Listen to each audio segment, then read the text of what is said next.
Hello and welcome to the Good Society Forum.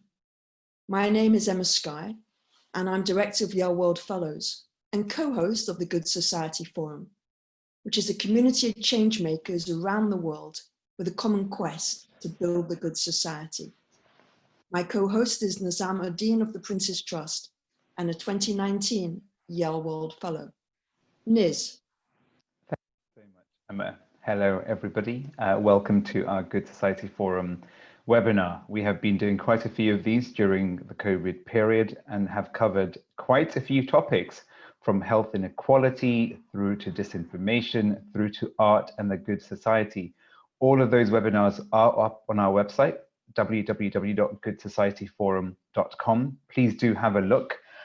We also have blogs summarizing some of our webinars on those platforms on the website also. We also have a presence across many social media platforms that you will be aware of, and we would love for you to be part of those online communities too. We are on Twitter at GoodSoc Forum, we are on LinkedIn, and we are also on Facebook. So by being a participant in our webinar today, you have joined our community, and that's all it takes. It's a really easy membership. And as Emma has said, we want to build a good society. So what can we do? If you have ideas for Good Society Forum sessions or wish to be a panelist, feel free to contact us. You can also email us on info@goodsocietyforum.com. So our plan today is to listen to 3 speakers and then take your questions. And we would very much love for you to participate, engage, talk to each other, talk to us via the chat function that is present in the middle of your screen. We'd love for you to get familiar with it. So for those of you who've been with us before, I can see you already starting. We would love to know where our attendees have dialed in from today. Which city are you currently in? If you wouldn't mind just sharing the actual city that you are in, that would be fantastic. And I can see that we've got some of our regulars. We have Azim from Bishkek in Kyrgyzstan, who has emphatically said we are one. Azim, I agree with you. Thank you so much. We have Dr. Etim from Nigeria. We have Janet, based in Amsterdam. Really great to have you. Dean from New Haven. Thank you so much for joining us. We have Daji from Côte d'Ivoire. We have Bill in London. We have Mulem. I can't say the name properly. We have someone from Washington, DC. We have Rita. Hey, Rita. From Italy. We have Malcolm from Ayr in Scotland, Monica from New York, Andrea, great to have you again from Las Vegas. We have Abu Bakr from Nigeria. It's another great global audience of change makers. We know how incredible our attendees often are, and we thank you for joining us and for investing in the Good Society Forum, but also investing in yourself and being interconnected and interconnected on the issues that we know affect us. And that is very relevant to our theme today. Emma, what are we going to be talking about today? Well, the world is deeply interconnected, where rising nationalism and the exertion of sovereignty are leading to increasing criticism of the traditional institutions for multilateral cooperation. China is changing the rules set by the West, triggering concern for the future of world order. And the US is no longer the guarantor of multilateral institutions.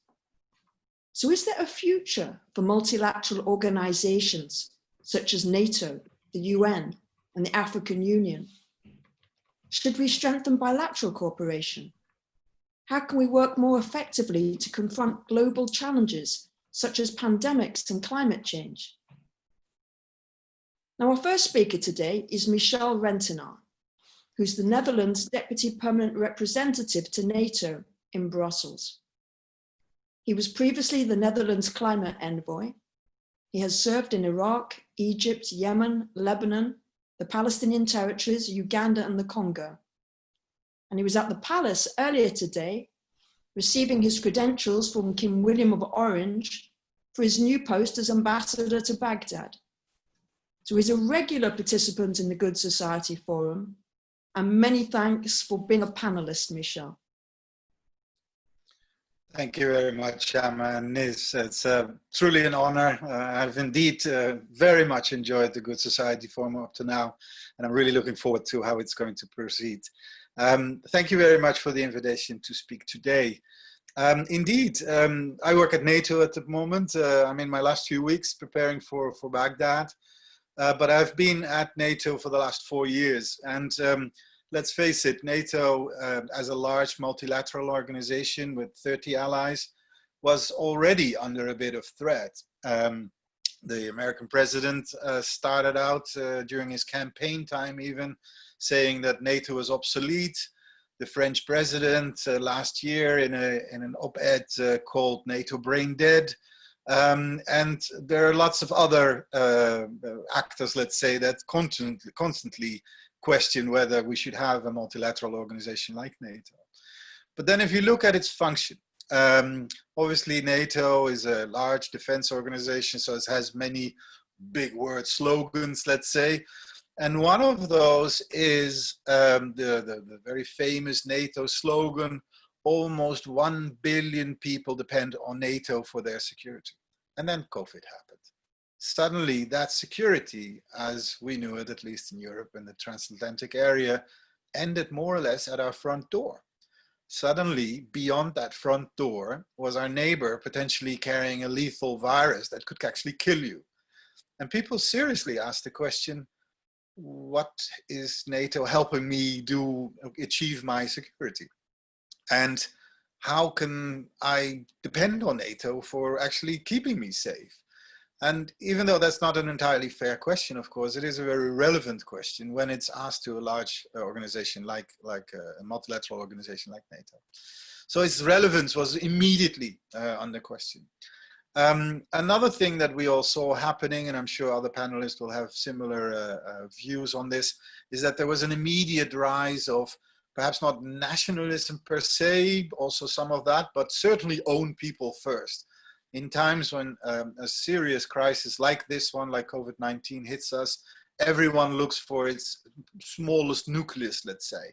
And we should take care of ourselves. We should have our own PPE, we should have our own medical equipment, and not start spreading it around philanthropy, let's say, all over the world.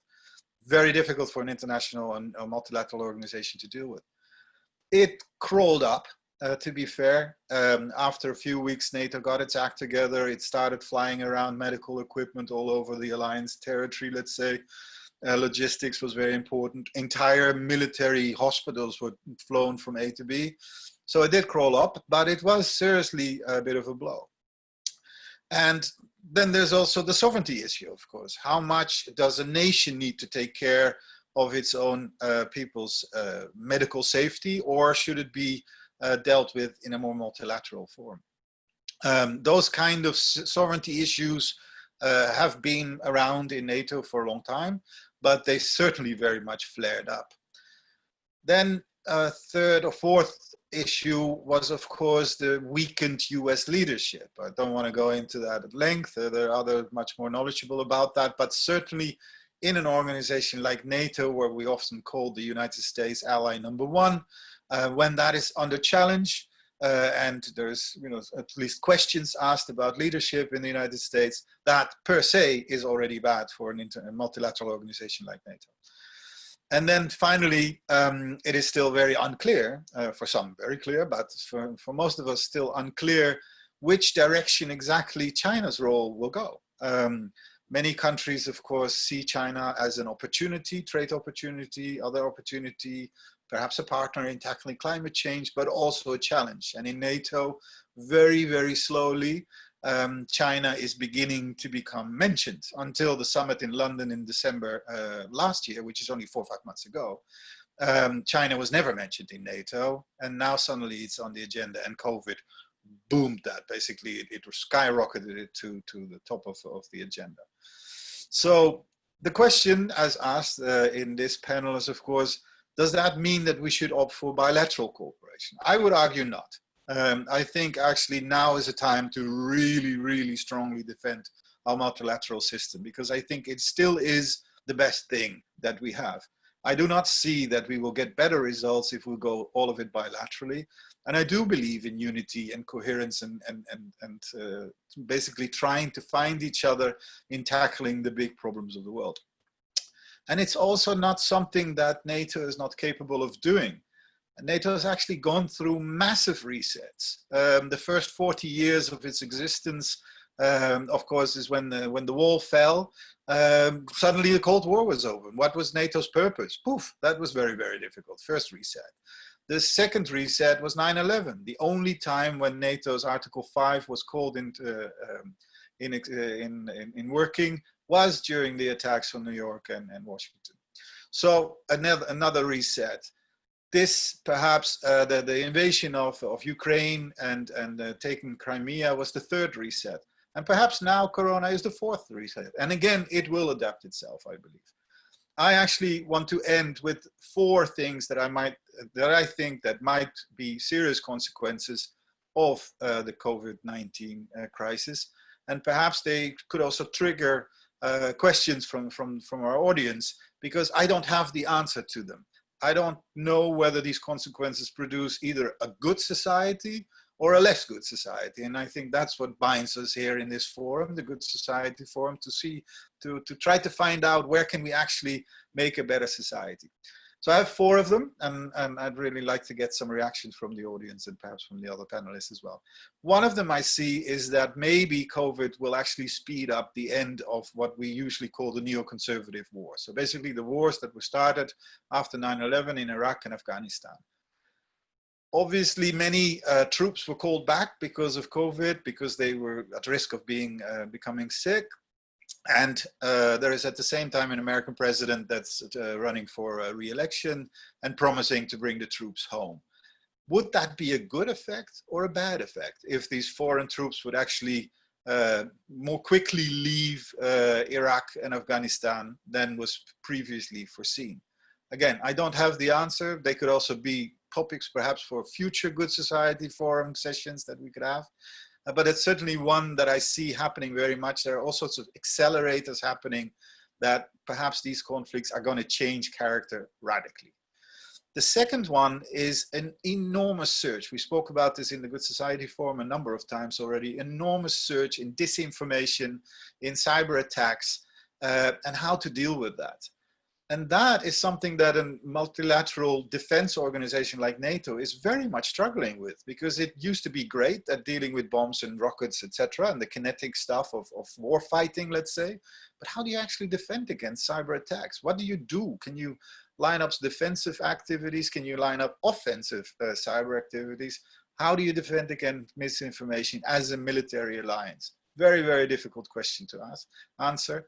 But perhaps that could also have a good effect if it would tilt the balance, let's say, less money, let's focus on the kinetic way of war fighting as we have done for centuries, and perhaps more, which is not better, of course, in terms of cyber and misinformation fights, but at least another way of shaping our societies. The third one is a very popular call, which is right now happening, a very popular call in all of our societies to say, should we really spend all that money on defense? NATO has a pledge that it's supposed to spend, all the allies supposed to spend 2% of their gross national products on defense. That's a lot of money. And now people are actually asking the question, should we really? Is that necessary? Is that going to make us safer or not? And how does that defend us against a pandemic like COVID? Or should we perhaps spend some of that 2% in health budgets? That could very much have a positive effect, but it could also have a negative effect if our adversaries think that will make us weaker. So again, there's a two-sided knife there. And then finally, and that's of course a really, really difficult one and a very large geopolitical question, but you see all sorts of beginnings of an increasing United States of America who's increasingly wants to leave the problems of Europe, let's say, whether that's Russia or the ring of instability on the south of Europe, to the Europeans. And basically say, we need to shift focus here in the United States. We should start focusing on what is really important and for the United States. And that's not just the Republicans, that's also the Democrats, that's China. So would that have an effect? Is that going to rearrange our society as we know it, at least on the continent where I live in Europe, maybe so. It could not go so quick perhaps, but it might actually lead to a situation where we would conclude that what binds us together is our culture.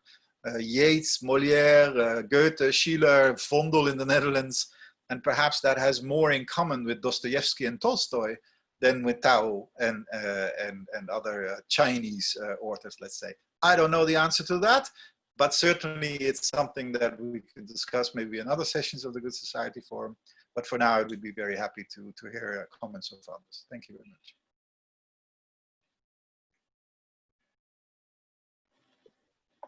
Michel, thank you very much. That was really, really thought-provoking. And you raised a number of questions, which I hope we get to in the Q&A afterwards. Our second speaker is Jessica Faieta, who is the UN Resident Coordinator in Colombia and the UNDP Resident Representative. Now, Jessica has worked at the UN for over 25 years. She was director of UNDP in Haiti in the aftermath of the devastating 2010 earthquake. She's also worked in El Salvador, Belize, Argentina, Cuba, Guyana, and Panama. She's originally from Ecuador, and she is a 2006 Yale World Fellow. Jessica, thank you very much for joining us. Thank you, Emma, and thank you for the Green Fellows Program and all of the fellows for being here. Thank you for the invitation. It's great to be here. Look, this year is the 75th anniversary of the UN, and it was actually, the UN was formed in the aftermath of the World War II, where we actually had a world in turmoil very much as we have it right now. You know, we see right now geopolitical tensions, conflict that never end, the trust among and within nations, and people voicing their discontent with politicians in the streets, and asking for a more equitable, inclusive world, right? And to that we have global threats like climate crisis and now the global pandemic. So all this is indeed testing multilateralism and international cooperation like never before. And our Secretary General has been speaking about that. And I myself, when talking about the 75th anniversary, have been looking, and we go back basically to our founding charter. The UN Charter remains the framework of international cooperation, where we actually have a vision for the common good, the rule of law, human dignity, peaceful settlement of disputes, equal rights for men and women. And the UN remains the largest forum of states as a convener. And we have played a very important role in reaching these common agendas, perhaps the most recent one, the Sustainable Development Goals and the Paris Agreement. So these are indeed important examples of international cooperation. And the UN has been, in fact, I would say the UN and multilateralism, for that matter, has been an effective convener in shaping these agreements among nations and to build a shared vision.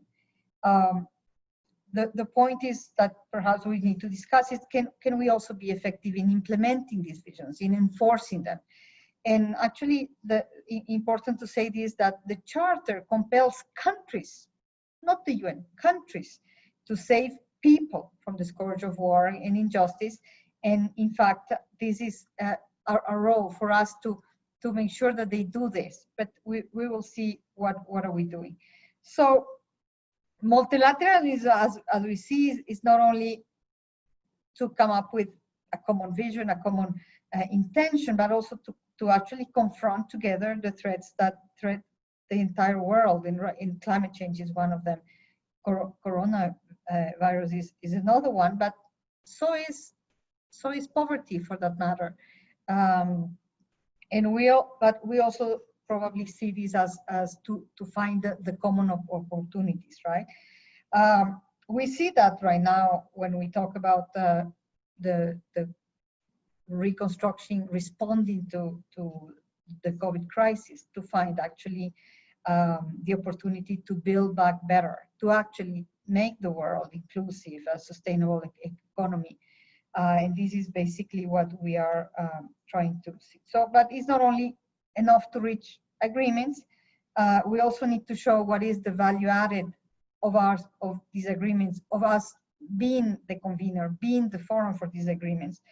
But we are now analyzing about this, and we think that multilateralism, of course, cannot be only among states, cannot be international cooperation, is not among states. And we have been calling for, of course, the inclusion of civil society and the representation of all the people, young people, indigenous people, women, all those left behind, and of course businesses and local and regional authorities and many other stakeholders that actually make up for the development.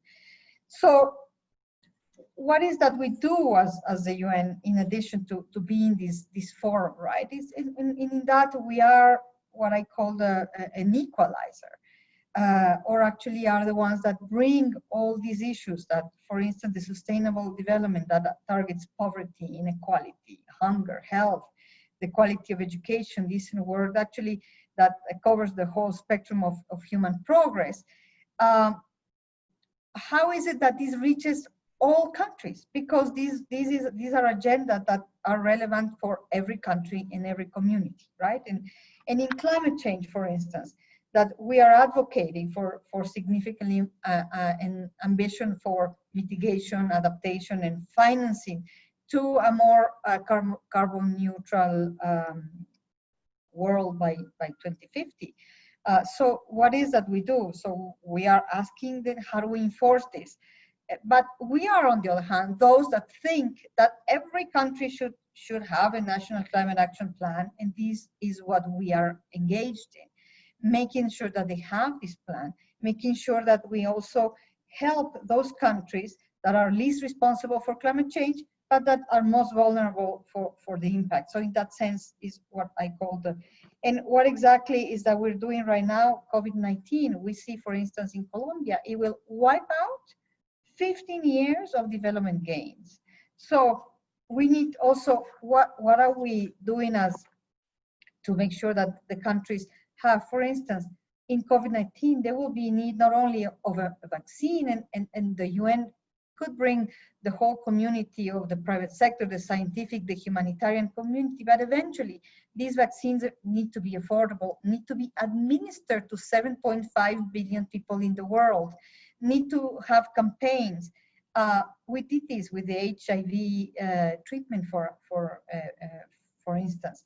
And this is basically what we are bringing these global agendas at the country level, making them coherent, how do we help countries adopt a global vision to actually make it work for them, for their own priorities, for their own reality in their own countries. And this is different. So how does we make this coherent? Very concrete example right now, there's a scarcity in the world for protective equipment, for ventilators, for testing reactors. So the UN is actually putting together a scheme to buy these in a way that we go against the market failures, the scarcities, and we actually bring these issues to the countries that need the most, for that matter, to the people that need the most. So this focus on the most vulnerable, the focus on the poorest, is really what we bring as what I personally call it the equalizer. Bring the lessons learned, bring the best practices. Now, have we been successful?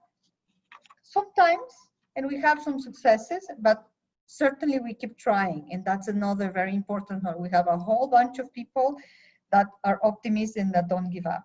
Do we need the entire UN bureaucracy to do this? Probably not. There's a reform going on, and this is something that we are working. We know we need to adapt, we need to be better, but we're still there. And can we enforce it? No, the UN cannot enforce it. But the countries, and that's where we need multilateralism and international cooperation, and that's what this needs to adapt. So going back and ending with this, the UN is relevant Yes, it is. It is the international cooperation and what our charter and the vision said for our founders for a more healthy, equitable, and peaceful and more sustainable world. That's where at least there's an organization that keeps looking at this. So let me just end with this. Thank you. Jessica, thank you so much for those remarks. We will now go on to our next speaker. So we've heard speakers from different parts of the world already. In the spirit of our topic, we've heard from Bogota, we've heard from Brussels, and now we're going to go to Johannesburg in South Africa. Our final speaker is Bryan Kagura, from the Open Society Foundations. Bryan is also the founder and executive director of the UHAI Africa Group, a governance and development consulting firm with operations in Johannesburg, Harare, and Nairobi. Bryan is a Pan-Africanist. He previously worked for UNDP and is a 2003 Yale World Fellow. Bryan, thank you so much for joining us, and we're looking forward to hearing from you. Just want to make sure there we go, you've unmuted. Brilliant. Thank you so much. Yeah, and thank you to the Goodfellow Society for having me on this evening. I mean, I'm going to take just three quick themes. One is explaining or understanding our world and the changes in that world, and then just try and anchor it on how to change that world. I mean, if you think about the rationale for multilateralism that the previous speakers have referred to, in the context of Africa, our decolonization, our political liberation was founded on multilateral approaches.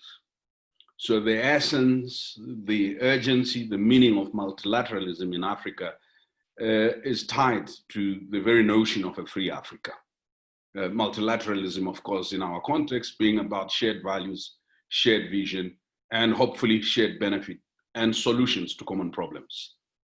We have a global pandemic that has transgressed geographic boundaries, sovereignty, and shone the light on inherent weaknesses of the regional multilateral system, of each country's social and economic systems, of the coherence, cohesion, efficiency, and effectiveness of the international and regional as well as national responses. But it has also directly challenged, right, the capacity of individual multilateral agencies. I mean, there were challenges in how the UN, challenges in how the African Union, challenges in how the regional economic communities responded. It has put into question the idea of collective power of the multilateral system to unite and respond as one when faced with a pandemic such as COVID. But in particular, the reason why this is so is the persistent poverty, inequalities, injustices that Jessica referred to, the conflicts, the disasters, humanitarian emergencies, some related to climate change and others man-made, and the general crisis of livelihoods that we have experienced on the continent, including locating COVID and understanding it, understanding the socioeconomic determinants of the pandemic. So you then get to a stage where we're engaging COVID in Africa in a context where there is a debt crisis that's linked to the crisis of underdevelopment and also the crisis of global development financing. We have a labor crisis, of course, that's linked to how states responded to the pandemic and essentially shut down economies, affecting most of our countries that are largely dependent on informal sector workers who don't have any form of social protection. But it has also surfaced new forms of prejudice or otherization and exacerbated existing ones globally and within the continent. So some of the socioeconomic cleavages and prejudices, the question of racism, systemic and structural racism, has also brought to the fore new struggles and old struggles, right struggles, class struggles, global racism, the international law circuit. So this crisis of development is linked, in my view, to the crisis of globalization and what is emerging as a crisis of the state and a crisis of the market, and one would argue a crisis of citizenship. So the nationalism that we're talking about, whether it's populism, is referring us to a stage where we're trying to do globalization, but our countries are deeply fragmented, okay? Apart from the jobless growth, we have a crisis of leadership that we're experiencing, a crisis of institutions. We used to think it was uniquely African, but we often these days pity our American friends, and we have been offering to send capacity development support in how to deal with increasingly autocratic and authoritarian regimes. As you know, in Africa, we're fairly schooled in this, right? And then, of course, you have the crisis of ecology. So how do we do change in this context, where we are seeing changes in the economy, in its inclusiveness or lack thereof, in its digitalization, financialization, changes in the social makeup, where public goods are no longer universally accessible, in politics, where we're seeing the fragilities I referred to, and also the sort of xenophobia, racism, and breakdown of the social contract and trust of people, trust of citizens in government. How do we do multilateralism where security and its social determinants were never part of the conversation in the mainstream discussions on security, where health was not viewed as a security matter by many, where climate change was not viewed as a security threat, or the crisis of livelihoods?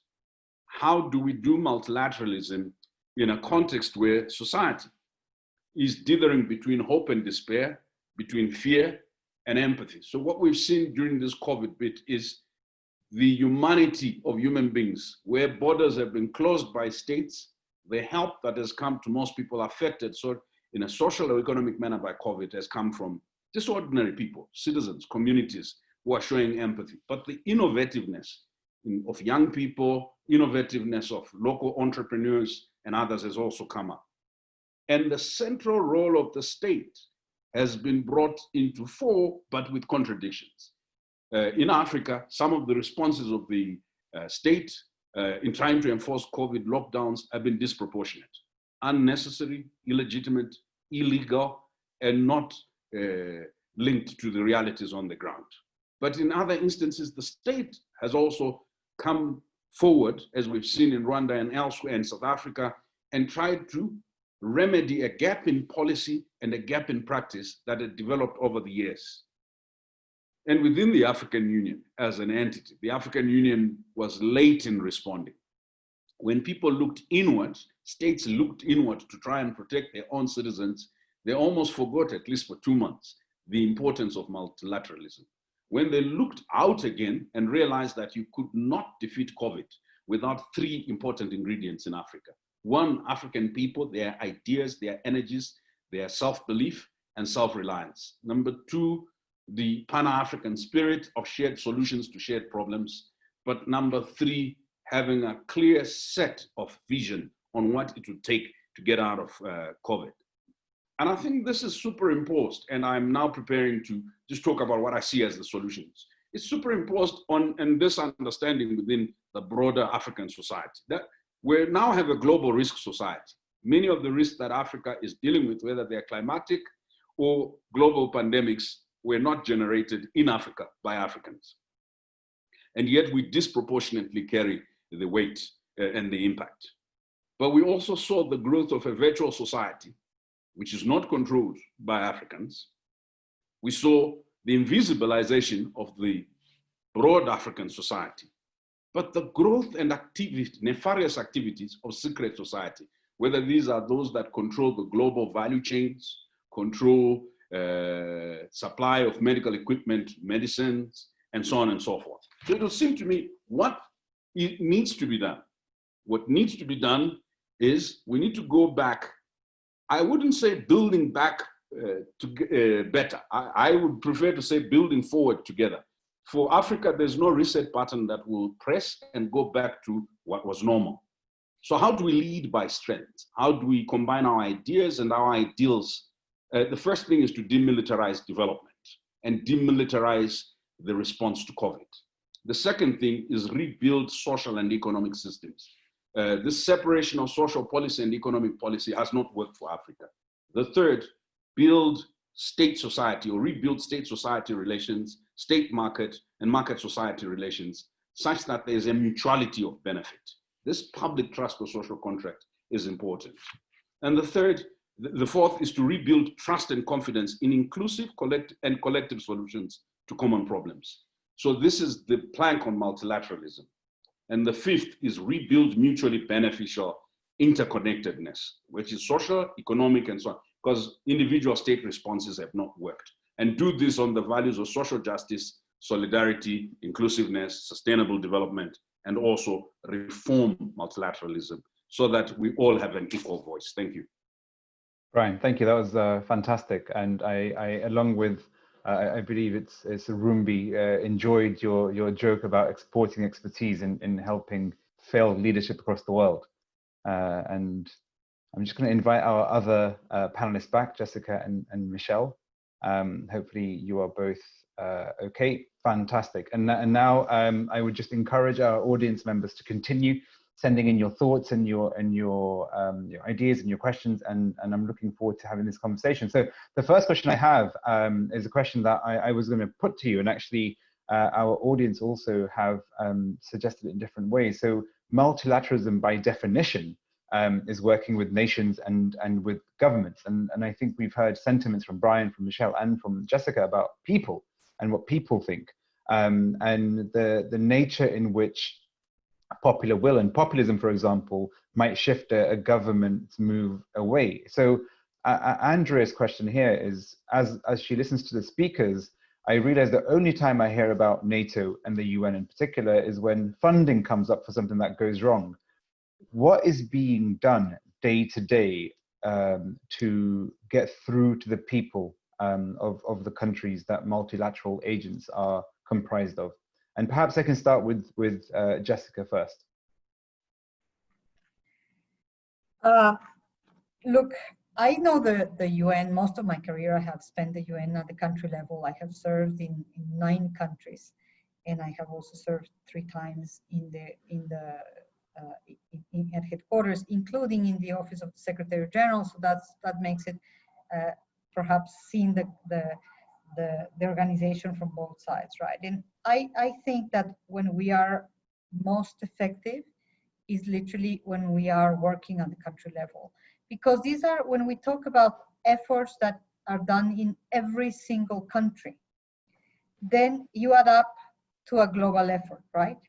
Whereas sometimes when you do efforts that are, for instance, among 5 or 10 countries that are trying to solve one country, one problem, and this is very much the issues of global conflict, I think we are least effective. So in the case of the UN, for instance, right now, we are just looking at the effects of the socioeconomic effects of the COVID-19 in every country right now. We are undertaking an assessment in every single country, which actually goes to already attacking or responding to the people that are most vulnerable, the ones that have been affected the most. Who are these? The informal workers, the women, the rural communities, the people who need their day-to-day and they cannot be confined because they need to actually go out and work, and if they go out and work they get infected. So what are the advice that we are giving to countries, for instance? What are the assessments? How do we identify them? We are working, for instance, in Colombia, in the deepest of the Amazon, where there's an outbreak as per capita as big as New York, for instance. So when we go to those, when we think and we put people first, and we actually think of the poorest, of the most vulnerable, of the most left behind, I think we are at our best, because we are in every country. And if this is done in every country, which I'm not saying that we are successful in every country, but at least is an accumulated effort that changes. The same thing with climate change. If we actually are trying to push for an action plan for every single country, hopefully these will, and those that are least able to do it because they don't have the technical assistance, they don't have the knowledge, they don't have the funds. but we can move to these places, then actually it adds up to a global effort. Jessica, thank you. And we'll I think this is going to be a common theme in the conversation for the next 20 minutes around the interplay between citizens and nations and the relationship that multilateral organizations have. Michel, if I'll come to you, same question, which is around the role of people and how, so you mentioned disinformation. Disinformation as a tool is often targeted at individuals and organizations within a society. How does NATO, in this instance that you mentioned and talked about, how do you ensure that there is a direct relationship, or is there, between the multilateral institution and the people beyond its 30 member states? You're on mute. Sorry. Yeah, thank you very much, Niz. Obviously, I wouldn't claim that NATO is somehow a people's organization or something, although as a diplomat, I'm supposed to, of course, represent my people as well at that table. But there's an enormous amount of money spent on the public diplomacy division of NATO. We are NATO, nous sommes l'OTAN, etc. And that only trickles down partly to our populations. But I want to build on something that Jessica earlier said about the UN, and I think it's also a little bit true for NATO, where this multilateral organization also very much functions as an equalizer or an egalizer.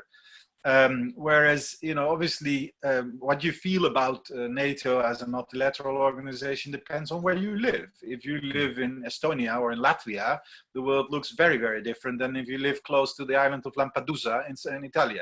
So it matters where you live geographically, very much so.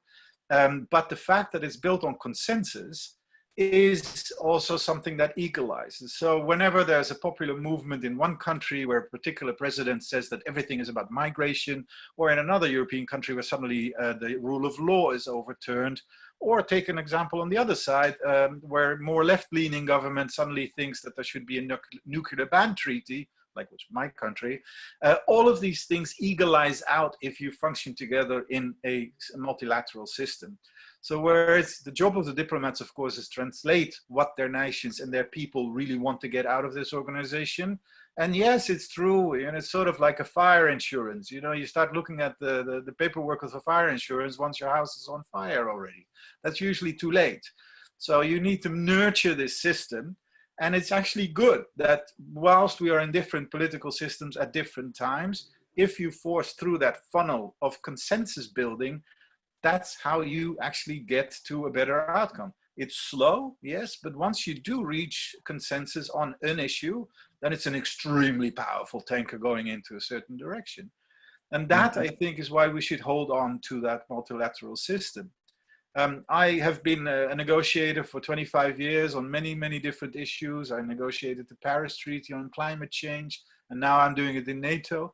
But the one thing I've always learned about negotiating is don't start from what you want to get out of it, because that's ultimately going to make you lose. You need to reach across the table, try to understand what the other one needs, and then you get the better negotiating result. And that's very true for UN, for NATO, for the EU as well. And that's how you have to listen what's going on in your populations, what is the mood at that time. And it's not going to be the same in your neighboring country, but you need to find the consensus. And that's my strongest plea, I think, for holding on to multilateralism as opposed to just making bilateral transactional deals, who are basically the flurry of the month. They will be influenced by the politics. Thank you. And Bryan, I want to ask you the same question, just because the context, and you mentioned beautifully the need to ensure that people across the African continent, their ideas and their energies, self-belief, self-resilience, the spirit and shared solutions for shared problems comes out in your remarks. How does, let's say in this instance, the African Union or other multilateral entities within the continent specifically do that? Is that their job? Do they do it well? Should they be doing it? Or are they meant to do it via the empowerment of nations?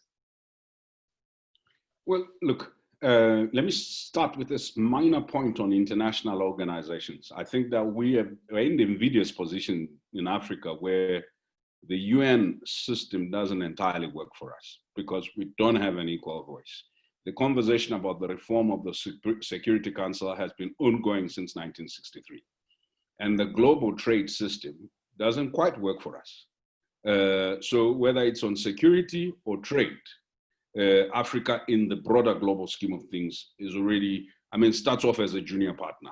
And this is why for Africans, this moment should actually refocus conversation on reform of the UN system and the broader multilateral system. But when you come to Africa itself, one of the tragedies has been that the structures to include citizens do exist, but the tendency to focus purely on what, not even governments, but on what a particular set of elites within government want has permeated decision-making. So top-heavy oftentimes, but we have institutions such as the Pan-African Parliament, we have institutions such as the AU ECOSOC.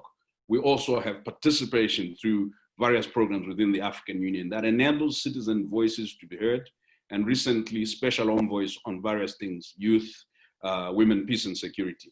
This is inadequate because I think what is required as a broader popularization of the multilateral institution, its engagement with governments, but also broader engagement with private sector and civil society. Thank you. And Bryan, I'm going to come to you because there's a very specific question here from Muluem Mebet, which is, how do we make multilateralism work in a situation where power is concentrated in the hands of the few players? So I think you mentioned reform. Now reform, it's been going for the last 5-6 decades. It hasn't quite happened. So in the context of reform not happening and the very need for reform, because you have majority and powerful players not wanting for that reform to happen so that they can keep their power, how do you ensure minor stakeholders in a multilateral institution can operate effectively? And can you give examples of stuff that you've seen happen that hasn't been effective? For ourselves on the continent, we're seeing a reform of the African Union Commission, and driven largely by a sense that it's not, as currently structured, it doesn't optimally perform for the benefit of Africa, for the benefit of citizens. And we've seen quite a lot of demands from citizens themselves. But within the broader global multilateral system, and I think that would require not just demand from citizens, it would require also demand from corporate actors. We've had a conversation right now for almost 30 minutes. The biggest player in the multilateral system is the multinational corporations, some of whom are much bigger than governments, in terms of some of whose GDP, if you look at big tech firms, big pharma firms, their GDP, just their gross income is bigger than the GDP of some 30 odd countries put together. And unless we have a conversation about how multilateralism brings the question of accountability of multinational corporations, we are trying to go back to 1945. We're way long past that point. Bryan, thank you. And Michel, I'll come to you just after I've gone to Jessica now. And Jessica, the word accountability was just mentioned, and I think talking about multinational corporations may be a little bit out of purview, and I'd love to have that conversation, but I think there's a question from Nicholas, which is accountability for results, citizens' voices and participation haven't really been mentioned. Does multilateralism have a framework for accountability, especially in the context of what we just heard around multilateralism isn't an equal space for everybody? There are some entities who can make more of it and exert their influence and their power. So how do we ensure accountability, and what does that look like? Look, I would say that, okay, let's say first that whatever is reached when we talk about the UN, people sometimes mix up as the UN is accountable, the United Nations as an institution is accountable. And of course, we are accountable for being efficient and effective, and sometimes we are not. But for reaching and for reaching the results, or for enforcing what countries, what states agree, is the states themselves who are the accountable, right? They are accountable for the lives of their own people. They are accountable for the future of their own country. And ultimately, together, 193 members of the United Nations are accountable for reaching the agreements that they agree. And sometimes they don't agree. They don't reach those agreements, or they break out, and then the forces come into play. And of course, but all in all, you know, that when we think about our founders, right, this actually was with a lot of vision. You have, you know, in some countries, in some organs of the UN where you have, let's say, the powers are more stronger than others. That's the Security Council, and that's for conflicts. But then you have other organs like the General Assembly where they're all equal, right? And it depends on what issue lands on which organ or which part of the UN. It actually it evens out. But I think we need to make sure that we don't mix the accountability of the UN as an organization for itself. I mean, for what the member states ask the UN to do, and that we are accountable to the member states. And this, we need to be accountable for our own efficiency, for our own failures, which we have many. We are a big bureaucracy, sometimes too expensive, but we are also have something that we have achieved. But when it comes to accountability for what the world agrees, the accountability is on the member states. And I'm sorry to say that this is actually where a lot of the failure lies, because there is not, and this is at the essence of international law, the enforcing mechanism is really what we need to have more. Now, the pressures of countries to another, sometimes even as basic as a naming and shaming, sometimes is a more effective accountability mechanism that if you put actually laws in it that are not necessarily complied. Over. Jessica, thank you. Michel, I'll come to you, and I'd love to hear your thoughts on what we've heard so far from Bryan and from Jessica, specifically around accountability and how do you allow for the power imbalance. And I think that power imbalance is shown no more than in defense capabilities. So there's a question here which I'd love to also to bring in. Rumbi has asked a question around it's time multilateralism. It's clear from the session so far, multilateralism is important and we should be engaging with it. But how can we make a case for multilateralism when countries like the United States are not just showing a lack of leadership, but actively withdrawing from core funding to, for example, the World Health Organization in the midst of a global pandemic? How do we maintain momentum and faith in spaces like multilateralism and those institutions when money is being taken away? Yeah, that's a difficult one, of course. I do think that actually NATO is pretty accountable. Those that joined up for it obviously remember the past. NATO is an old man. It celebrated its 70th birthday last year. That was on the wake of 2 times 20 million people murdered in this continent. And since then, that hasn't happened, not in that extent at least, and not certainly in any country that became a member of NATO. So in that sense, if you use the word accountable, it is very accountable. It has never happened until now that if you join NATO, that part of your country would be occupied or that your political system would be completely taken over by an outside hostile actor. So that is the good part, let's say. Obviously, within NATO, we also struggle with different actors, different allies who take at different times positions that are perhaps not necessarily the best for the club. The United States has done it with withdrawing the funds from WHO, but you've read the news this week. There's ongoing talk about the United States taking troops out of Germany, for instance. Turkey has at some point played a difficult role, sometimes in, sometimes a little bit outside.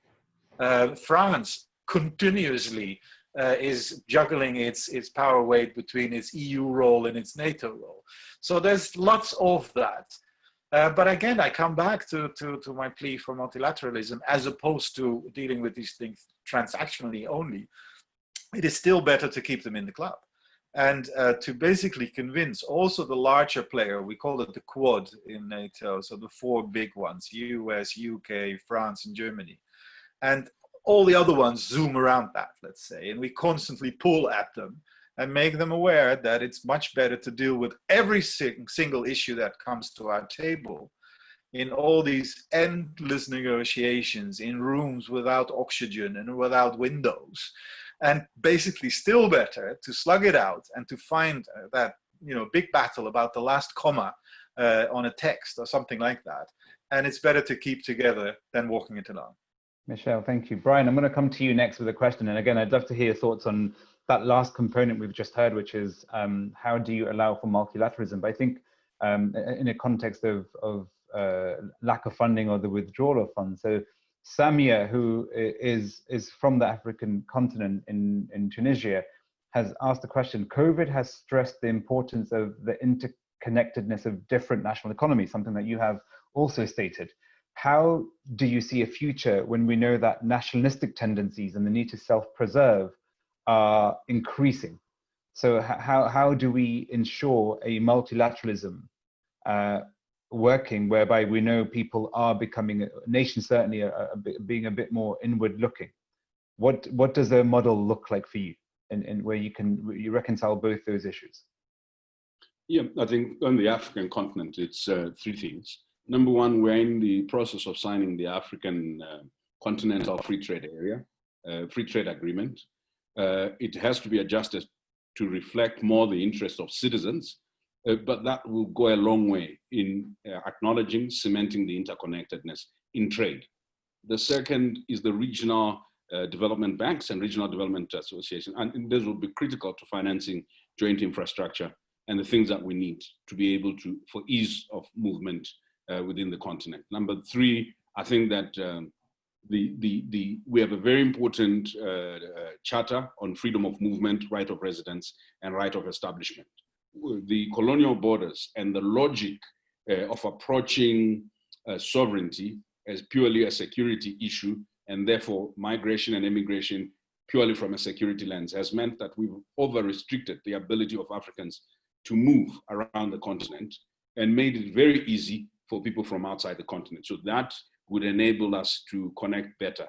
And there's another small point though that's related to shared knowledge, shared culture, and exchange.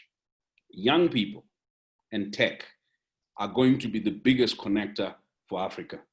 Biggest connector in the sense that the uptake of technology on the continent is going to allow the next generation, current generation of young people and the next, to leapfrog many other regions, because they are connecting more, they're seeing opportunities across the continent.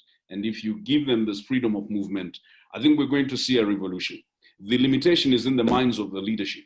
It's not in the nature of the borders. Previously, it was in the nature of the infrastructure. Now it only exists in the minds of the leadership. If you remove a leadership that's insular and inward looking and worried about power within the nation state only, but that has a more international Pan-African perspective, the interconnectedness will happen. Bryan, thank you. Jessica, I have a question for you specifically, which is an extension of the questions that we've just asked Michel and Bryan around how do you make multilateralism work in a time when we're seeing nations, for lots of different reasons, be more inward looking? Should, and I know that I think this is where there is a misconception of understanding what the United Nations does and stands for. It's never meant to be engaging in a forceful way with the sovereignty of nations. Should it actively go out there and call out member nations in a much more aggressive way when they don't live up to the values of what the United Nations was meant to do and preserve? Well, I think actually that multilateralism, this is something that we have been discussing because we are aware of the crisis of multilateralism, right? We are very much aware, and but that's why we think that multilateralism should be more inclusive. It should actually go beyond states only. It should include more interaction with the civil society in a wider sense of the civil society. It should include businesses. Very important to include businesses, and sometimes businesses right now, for instance, in the case of WHO, for instance, businesses, but mostly their corporate responsibility side of businesses in the more sense, be it the Gates Foundation or other foundations, have actually come through and have in a way balanced. It will never, the United States will never be balanced by civil society, but in a way it is, right? Local and regional authorities. So this is another way. I think that there's also a crisis for regional multilateralism, and that also for me is even more important, because regional multilateralism, with the exceptions of a few regions. But in my own region, in Latin America, that is even worse of a crisis, because there's not one organization. So that's fine. There should be many organizations, but multilateralism, meaning, and I agree with what Michel is saying, in any shape or form that you see, multilateralism will always be better than bilateral agreement. But on the other hand, this multilateralism shouldn't be only states, should be more actors that actually make up for this multilateralism, for it to be actually multi. On that, Jessica, so we've just hit the hour, so we're just about to finish. So I have a question for each of you.